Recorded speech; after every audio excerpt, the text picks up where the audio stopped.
So having studied the need for power in human beings, యాక్చువల్గా చూస్తే ఇంత పెద్ద country which is ruling the world, America లాంటి దేశం అధ్యక్షుడిని ఒక small group of militants challenge చేసి, అసలు అంత పాలిటిక్స్, అంత వ్యవహారం, డెమోక్రసీ, ఓటింగ్ ఏమీ లేకుండా వచ్చి ఛాలెంజ్ చేసి ఓవర్ పవర్ చేశారు.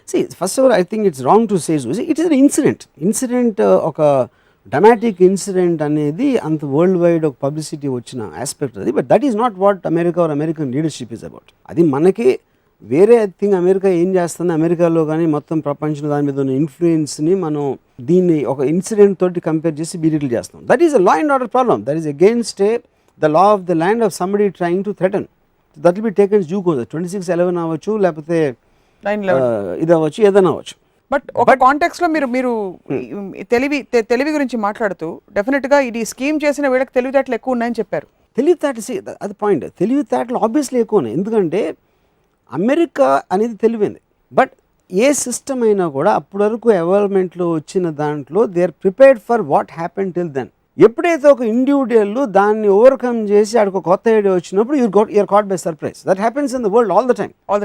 It will always happen. It will always happen. So what do you think is the next model for democracy? So I think it will keep on evolving itself and it will become the strongest, which it has already become. I think America, I think it's near perfect. Because ఇప్పుడు అమెరికాలో మనం ఏమంటాం, ఎంతసేపు వీళ్ళందరూ oil కోసం చేస్తున్నారు అంటారు. ఎందుకంటే మన బుర్రలో అంతకు మించి ఆలోచనలు. అమెరికా అనేది ఒక సిస్టమ్. అది Americans is not the point. Accountability అనేది ఒక డిక్టేటర్కి లేదు, ఒక ఫ్యూడలిస్ట్కి లేదు. మేబీ ఇండియాలో అంత ఎక్కువ ఉండదు, అమెరికాలో అసలు ఉండదు ఆ ఫ్రీడమ్. అంటే జార్జ్ బుష్ తలుచుకుంటే వెళ్ళిపోతాడు వారికి. It can't happen. There be so many systems you have to go through to come to the conclusion because evolved over a period of time to come into that space.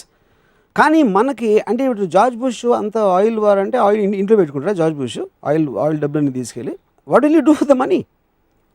అది కానీ మనకి బుర్ర లేకపోవటం అని మనం ఆలోచిస్తాం. No individual can actually control anything in a democracy because the very definition of democracy goes for a toss there. కానీ మనం మనుషులుగా ఒకరికి కనెక్ట్ అవ్వాలి కాబట్టి ఒక మనిషి గురించి మాట్లాడతాం. జార్జ్ బుష్ అవ్వచ్చు, నరేంద్ర మోడీ అవ్వచ్చు, there in a certain system, there in a position which is created by a democratic country fill చేస్తారు. నరేంద్ర మోడీ ఉన్న అదే అవుతుంది, ఎక్స్ ఉన్న అదే అవుతుంది, వై ఉన్న అదే అవుతుంది. రేపు మన కాంగ్రెస్ గెలిచినా కూడా ఎగ్జాక్ట్లీ మన లైఫ్ ఇదే రామ్యూజియం ప్రోగ్రామ్ చేస్తూ ఉండేవాళ్ళం.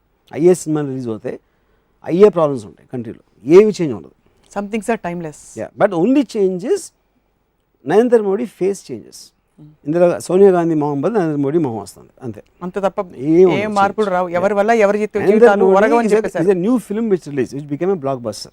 So that one film is not going to change the fate of the film industry. That's the whole point.